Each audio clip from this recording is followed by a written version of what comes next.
안녕하세요. 엔손입니다. 오늘은 여태까지 경매만 공부했었는데요. 오늘은 공매 얘기를 좀 해볼까 합니다. 지금 보이는 게 온비드라는 사이트입니다.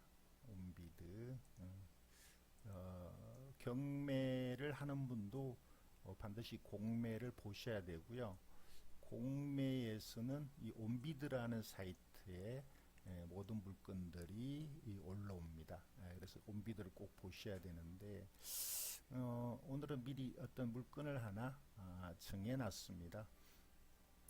2016 18684-010 경매하고는 사건 번호가 약간 다르죠. 예. 남양주의 부영그린 아파트, 대형 아파트입니다. 무지 크죠. 감정가 5억 9,900, 최저가는 60% 3억 5,900. 12월 18일까지 공매 접수를 받습니다.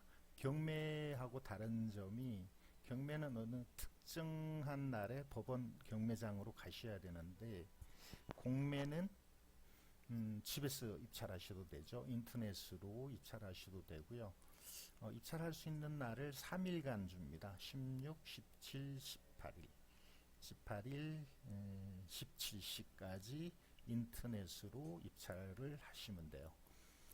입찰하는 방법이나 기타 등등 경매와 다른 점은 다음에 기회가 있으면 말씀드리기로 하고, 오늘은 이 사건만 위주로 말씀을 드릴게요. 이 사건만 말씀드려도 오늘 좀 긴 얘기가 될 것 같습니다. 일단 가격이 대형이긴 합니다만 가격이 많이 저렴한데, 일단 2016년 사건이라는 게 좀 저평가됐을 거라는 느낌을 줍니다. 남양주 도농동이면 다산 신도시 쪽이거든요. 다산 신도시가 생긴 지가 대략 한 3, 4년 된 것 같은데요. 그 주변의 아파트 가격이 많이 올랐습니다. 그러니까 좀 저평가됐겠다라는 생각이 드네요. 실제 이 아파트의 시세를 저는 6억에서 6억 한 5천 정도까지 봅니다. 이 시세에 대한 거는 이따 시간이 되면 다시 말씀을 드리겠습니다. 그리고 많이 떨어졌죠. 뭔가 문제가 있습니다. 과연 어떤 문제일까요? 자, 여기 304동 전체가 30층인가 24층까지 있는 걸로 알고 있고요. 그 중에 15층, 층은 좋죠. 그리고 182평방 5억 9,900. 이 12월 16일 오늘입니다. 제가 말씀드리는 오늘이 16일. 그리고 내일 모레까지 입찰을 할 수 있다고 되어 있고요. 일반적으로 공매는 세금하고 관련돼서 공매가 진행되죠. 세무서에서 세금 체납을 받아내기 위해서 자산관리공사 캠코라 그러죠. 이 공매를 진행하는 기관이 캠코, 한국자산관리공사입니다. 캠코고, 이거를 진행하는 사이트는 아까 말씀드린 온비드입니다. 여기서 진행을 하고 있고요. 현재 최저가는 이렇게 되어 있습니다. 여기 보이니까 미리 말씀을 드리죠. 만약 이 물건을 입찰한다면 이렇게 하시면 돼요. 예. 이렇게 들어가시면 돼요. 들어가셔서 물론 이제 권리 분석이나 수익률에 대한 분석을 모두 했다라는 전제하에 이렇게 들어가셔서 입찰하시면 돼요. 체크하시고. 자, 요거는 또 다음에 기회가 되면 말씀드리기로 하고, 입찰가는 만약에 내가 4억에 입찰하겠다면 4천만 원을 캠코에 보내는 게 아니고, 입찰가가 얼마이든 경매와 마찬가지입니다. 최저가의 10%, 그러니까 3,594만 원을 캠코로 보내면 됩니다. 자, 문제는 아래쪽에 나옵니다. 여기도 아주 자세히는 나오지는 않네요. 조금 더 들어가 볼까요? 여기에 일단 이름이 나오네요. 이분이 임차인이 문제가 되고 있습니다. 전입을 하고 확정을 받았고 보증금 2억인데 이 2억 원이 이 배당을 받느냐 못 받느냐가 이 사건에서 매우 중요합니다. 왜냐하면 이 전입일이 대항력이 있거든요. 자, 그래서 그 내용을 좀 더 들어가 보겠습니다. 자, 요 안에 들어가 오면 이렇게 진행하고 있는 내용이 나오는데 오늘 여기가 되죠. 3억 5,942 최저가에 현재 입찰 중인 상황인데 여기 보이는 공매재산명세라는 요 서류가 매우 중요합니다. 경매로 치면 요 서류가 매각 물건 명세서와 같은 역할을 합니다. 매각 물건 명세서, 뭐 그냥 줄여서 저는 매물이라고 씁니다만 실제 요 내용을 한번 보면서 설명을 또 드리겠습니다.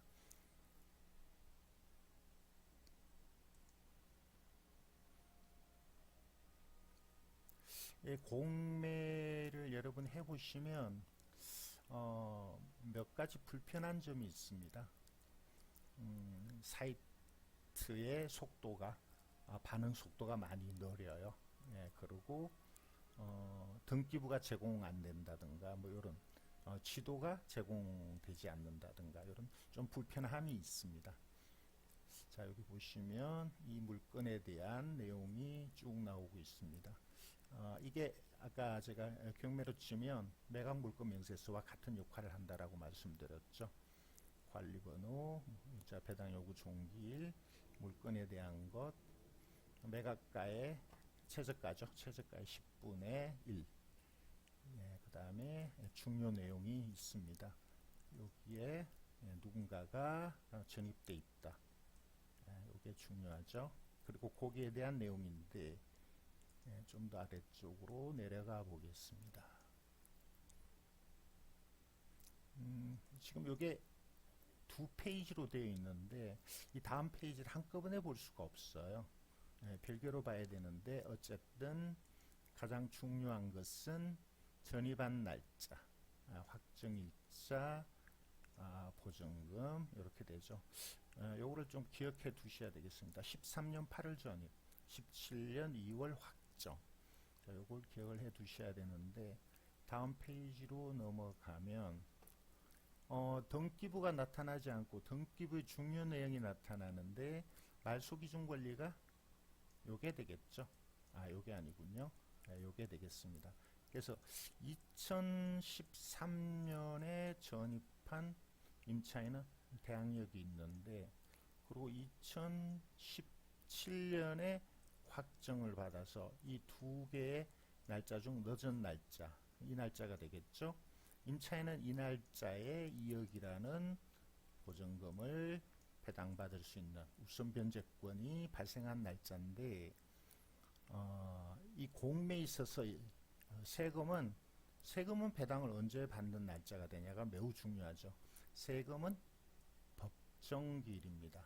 압류일하고 상관없이 법정기일에 따라서 배당을 받는데 이 날짜가 여기보다 앞서죠. 이 세금 한 7억여 원이 여러 해에 걸쳐서 세금이 부과가 되었는데 실제 2017년 이전에 부과된 게 얼마인지는 알 수는 없지만 상당한 금액, 뭐 대략 말씀드리자면 한 3억, 4억 또는 5억 정도가 먼저 배당을 받아야 될 금액. 그렇죠? 그리고 또 아래쪽에 또 있습니다. 여기는 국세죠. 위에는 지방세. 당해세는 아닐 거로 봅니다. 당해세가 이 정도까지 나오지는 않겠죠. 자, 어쨌든 지방세가 꽤 큰 금액이 체납되었고 또 국세가 2013년부터 14년. 이거는 전액이 세입자보다 앞서죠. 그러니까 이 금액과 이 금액의 일부가 먼저 배당이 되다 보니까 이 금액은 배당이 되지가 않겠죠. 배당이 되지 않고 임차인은 대항력이 있으니까 결국 이 금액이 낙찰자의 인수가 됩니다. 그러니까 인수금액 2억을 고려해서 아까 집값을 6억이나 6억 5천으로 봤다면 2억 인수를 고려해서 4억 이하일 때 들어가면 되죠. 지금 3억 9천 얼마 최저가니까 최저가 입찰을 하면 2억을 인수했을 경우에 손해는 아닌 듯 보입니다. 자, 그런데 오늘 제가 얘기하고 싶은 것은 이 임차인이 진정한 임차인이냐? 제 경험으로 봤을 때는 진정한 임차인이 아닐 가능성이 있다는 거죠. 자, 진짜면 2억을 물어줘야 되고, 그죠? 2억 인수. 그러니까 결국 입찰은 4억 이하로 해야만 수익이 나거나 좀 저렴하게 산 꼴이 되는데, 저는 이 임차인이 가짜일 가능성을 봅니다. 그 얘기는 이제 뒤에 하겠습니다만, 만약에 진정한 임차인이 아니면 안 물어줘도 되고 4억 또는 4억 이상의 입찰해도 수익이 나올 수 있다라는 거죠. 그러니까 이것을 진짜라고 보면 최저가 언저리에 서거나 아니면 안 들어가야 되는 거고, 이걸 가짜라고 본다라면 더 높게 서도 되고 당연히 이 사람한테는 이기겠죠. 그러고도 수익이 나온다라는 거니까 이게 진짜냐 가짜라는 것은 매우 중요합니다. 입찰자에게. 그래서 저는 이 세입자가 가짜일 가능성을 여러분에게 제시해 보고자 합니다. 자, 그 내용을 말씀드리려면 구독션을 봐야 됩니다. 왜냐하면 구독션에는 등기부가 나오거든요. 그래서 구독션의 이 사건을 검색해 보겠습니다. 구독션으로 검색할 때는 사건 번호에 18684 다시를 반드시 넣어야 됩니다. 이렇게 넣으면 되죠. 방금 우리가 검토했던 그 사건이 나왔습니다.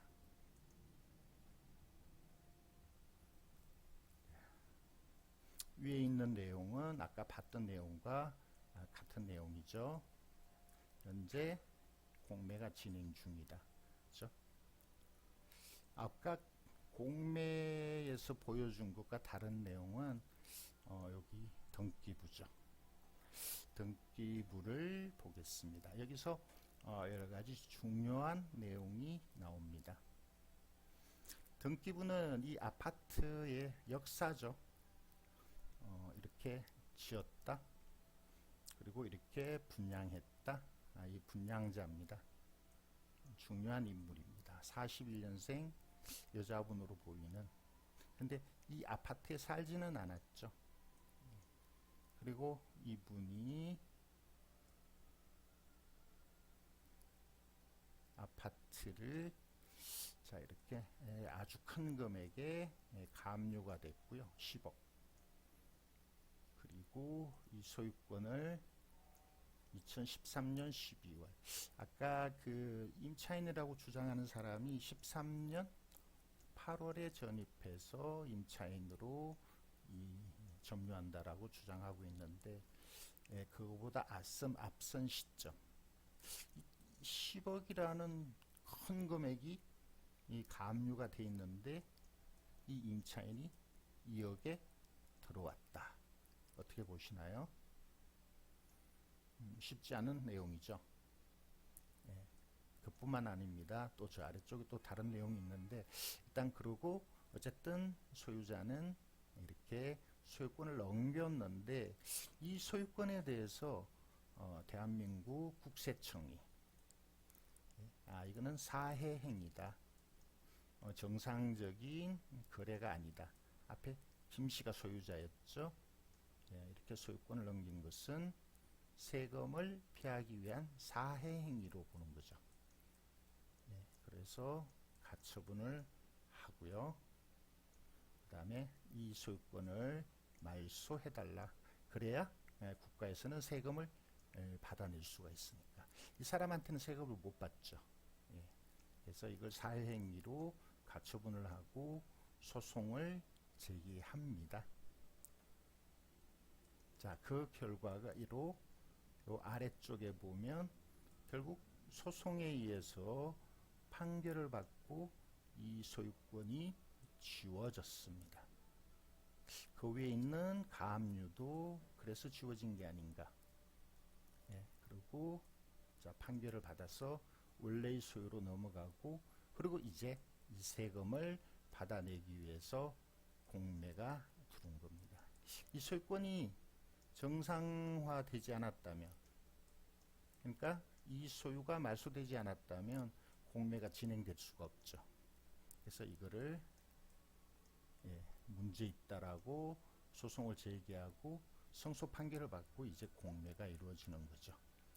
자, 이런 사회행위가 있었다라면 아까 역시 세금을 안 내기 위해서 임차인을 집어넣었을 수도 있겠다라는 생각이 드는 거죠.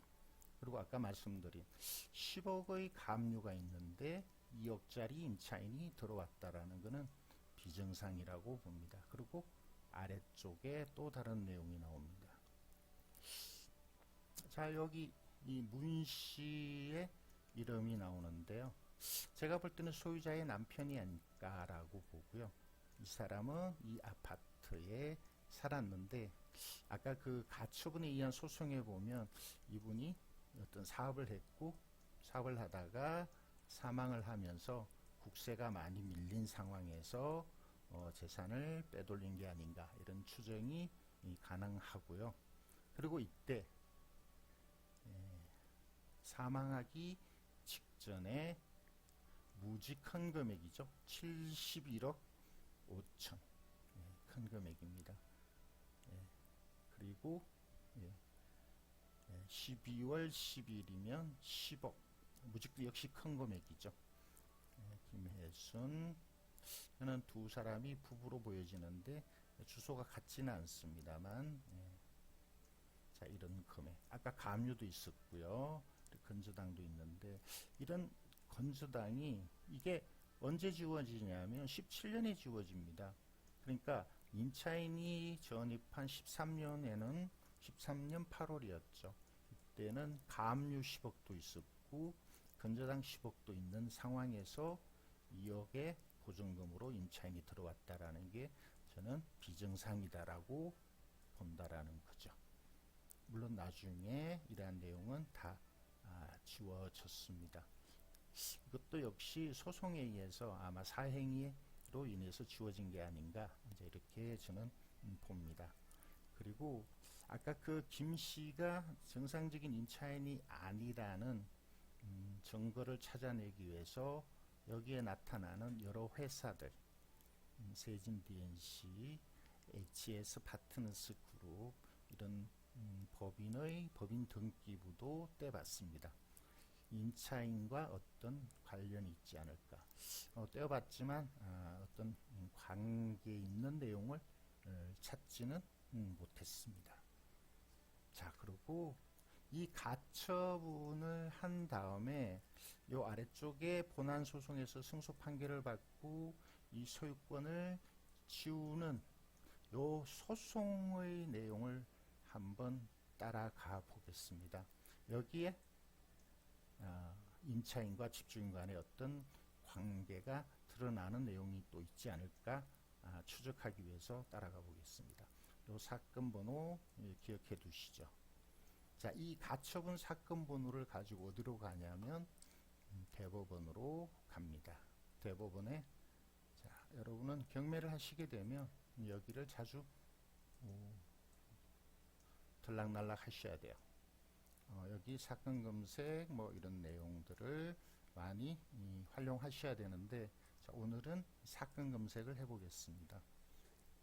아까 그 가처분 사건이 이미 제가 이렇게 찾아놨습니다. 어정부 법원 등기부상에 나타나는 이 사건이죠. 어정부 법원 2018 카합 5437 요거를 그대로 입력시키면 되겠죠. 카합 5438 그리고 당사자 세진 DNC 그 다음에 247393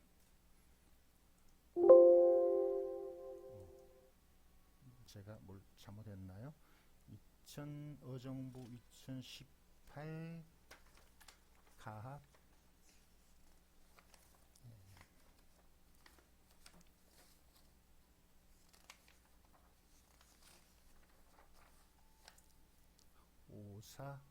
5437이군요. 세진 216165 정확하게 이렇게 입력을 하고 검색. 자, 그럼 아까 제가 말씀드렸던 대한민국 국세청이 명의자가 된 매수인으로 된 이쪽을 상대로 처분금지 가처분을 하고 그렇죠? 그러면 이 법원에서 받아들이는 거죠. 가처분의 이유가 있다. 받아들였고 그리고 이 아래쪽에 보면 간혹 본안소송의 결과가 나옵니다. 이게 본안소송입니다. 매우 중요하죠. 이게 나오면 좋은데 안 나올 때도 있어요. 어쨌든 오늘은 나와서 여기를 따라가 보겠습니다.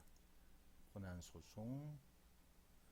자, 그리고 이게 한번 다른 사건으로 바뀌었네요.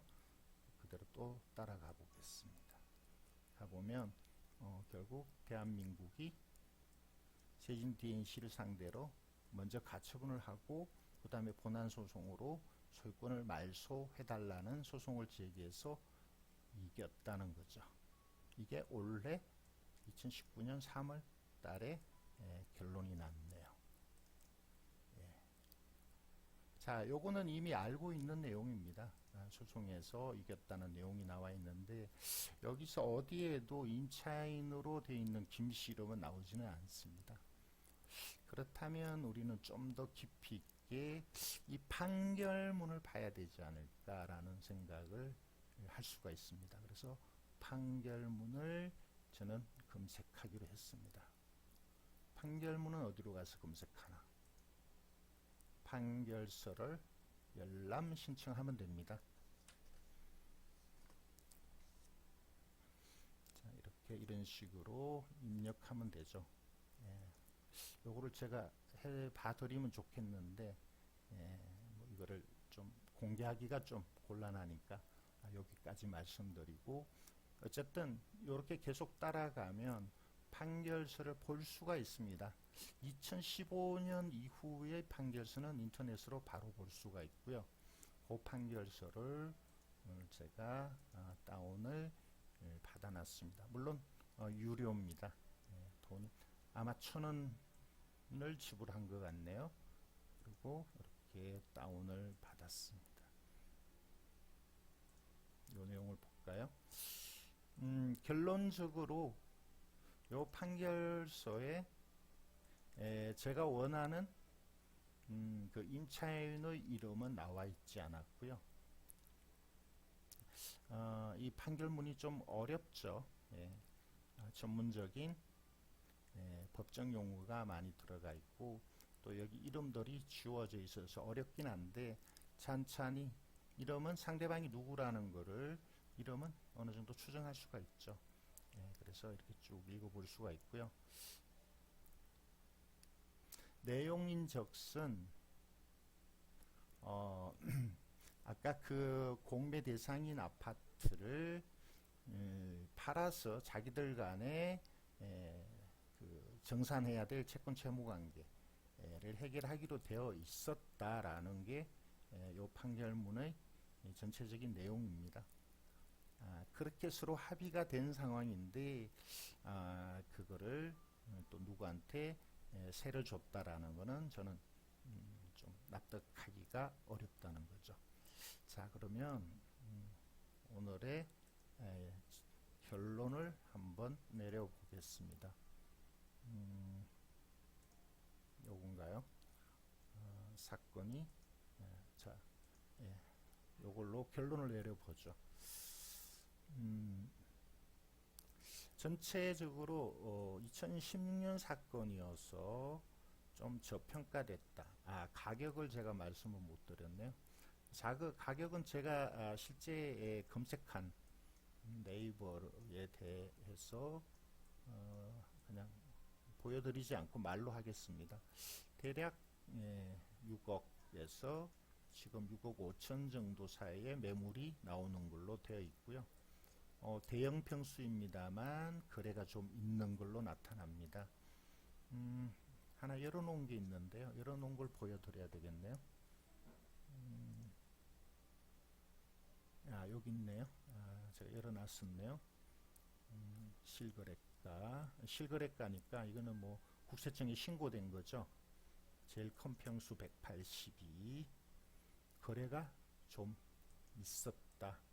최근까지 거래된 거는 뭐 한 5억 5천 6억인데 지금 매물 나온 것은 이쪽이 최근에도 상승을 했었습니다.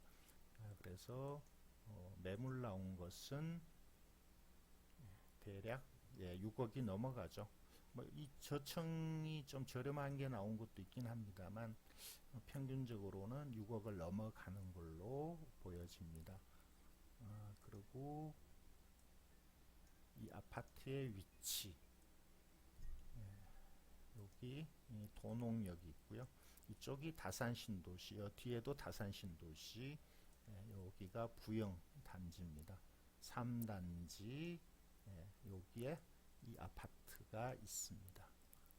자, 그러면 다시 이 물건의 최종 결론을 내리죠. 2016년 사건이어서 저평가되었다라고 일단 말씀드릴 수 있고요.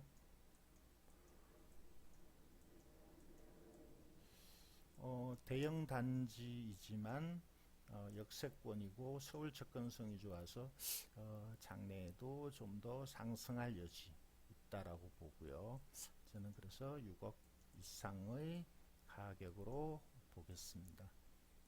가장 중요한 것, 현재의 점유자 임차인이 저는 위장일 가능성이 있다인데 지금까지 제가 말씀드린 내용만으로 위장이다라는 결론을 내기에는 좀 미흡합니다. 그래서 지금 아직 시간이 조금 남았습니다만 좀 현장 관리소, 아파트 관리소와 주변 사람들, 예를 들어서 뭐 이 아파트의 앞집 이런 쪽을 현장을 조사할 필요가 좀 있다라고 보고요. 그 다음에 이 아파트하고 관련된 여러 이해관계인이 등기부상 나타났었습니다. 이 이해관계인들을 만나서 역시 이 임차인에 대해 조사를 해보면 어느 정도 진정성이 나타나지 않을까라고 보고요. 최종적으로 이게 위장이 확정적이면 저는 뭐 4억대 중반, 뭐 예를 들어서 뭐 4억 5천 뭐 이렇게 입찰을 할 수 있다라고 보는데, 그렇지 않고 위장의 가능성이 어느 정도는 있는데 확실치 않다 그러면 저는 최저가에 한번 최저가가 3억 9천이 아니고 3억 5천이네요. 3억 5천. 최저가 3억 5천, 3억 6천에 들어가서 2억을 물어준다 하더라도 최악의 경우 손해볼 일은 아니죠. 그리고 만약에 위장이라기보다는 진정한 임차인이라고 보면 이거는 워낙 대형이어서 안 들어가는 쪽, 이렇게 좀 구분해서 입찰가를 결정하고 입찰을 하셔도 되지 않을까 라고 생각합니다. 여러분의 능력에 따라서 밝혀낼 수도 있다라고 저는 보고요. 또 설사 못 밝힌다고 하더라도 입찰해서 잔금 내기 전까지 좀 더 이 부분에 대해서 검토해보고 최악의 경우라도 손해보지 않는 선에 입찰을 하는 것은 저는 괜찮은 물건이라고 본다는 거죠. 좀 어려운 공매 사건이었지만 이런 것들을 여러분이 좀 접하면 고민을 해보고 이것을 해결하려고 시도하는 그런 것들이 나중에 좋은 경험이 돼서 최종적으로 수익으로 돌아온다라고 말씀드리고 싶습니다. 자, 오늘은 공매 사건, 위장과 관련된 공매 사건, 공매 아파트를 같이 공부해 봤습니다. 지금까지 엔손입니다.